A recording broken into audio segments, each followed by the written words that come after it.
Apple Vision Pro landed just over a week ago, and I think it's fair to say that it has dominated the tech news ever since. And while I'm definitely not bitter at all that it's only available in the United States right now, I have been rapidly consuming everyone else's reviews. And while I think it's fair to say that Vision Pro has been very well received, it's not perfect. So here's 5 ways that Apple can make sure the next version of Vision Pro is even better without even mentioning the price. Except just then. Roll the thing. Want the latest Apple news, leaks and rumours? Subscribe and ring the bell. Number 5. iPhone and Apple Watch integration. The displays, which are just millimeters away from your eyes when you wear the Vision Pro, are, by all accounts, incredible.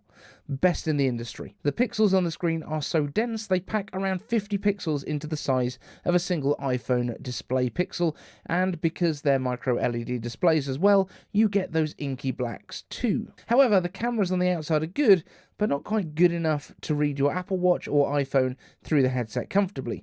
So why not AirPlay that content to your headset instead? So when you pick up your iPhone while wearing the Vision Pro, have the iPhone's display directly render inside the headset so you can interact as normal. Same when you glance at your watch.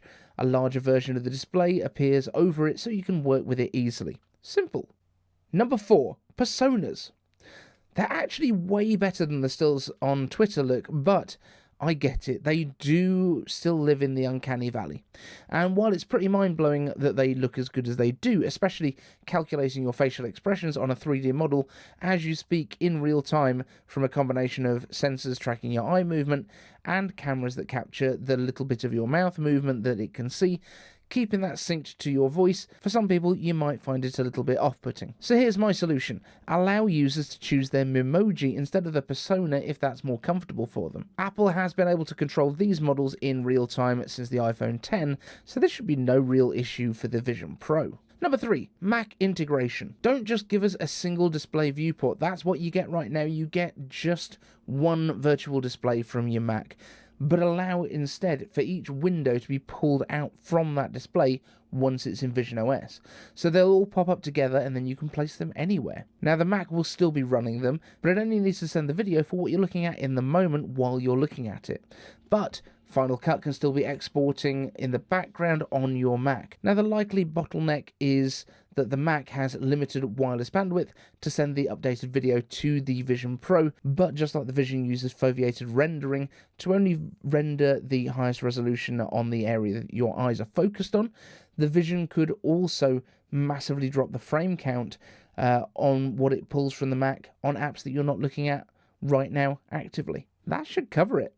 Number 2. Weight and weight distribution. Apple is known for using high-end materials, laptops carved from a single aluminium ingot, solid gold Apple Watches, if only in the first generation, which are probably now worth more by weight as scrap. But the Vision Pro still seems to feel heavier than the competition, and here's why. Apple made the choice to separate the battery from the headset and connect it via a cable, unlike the majority of head-mounted displays on the market right now. And yes, the weight is slightly higher than most of the others, but more importantly, the weight is all at the front, hanging off your face and separated by that light shield, which gives it a higher turning moment. Now, some of the other headsets place the battery at the back of the headband, helping you to balance the weight, also making it easier to turn your head more quickly. However, the biggest issue is likely with the strap. Apple supplies the solo knit band and a dual band, but neither of these are ideal. Whereas the top strap, like the one on this Pico 4 that I have, running front to back, means that the weight is distributed across the head. That means you don't have to over-tighten the strap onto your face, which adds pressure. Now that should be a simple fix though, and it will be interesting to see if Apple or third parties bring a strap in this style to the market first. And number 1, higher resolution displays. Not that they're bad, hear me out. Not because the pixel density is bad, it absolutely isn't, but adding more pixels for the edges, so improve the field of view.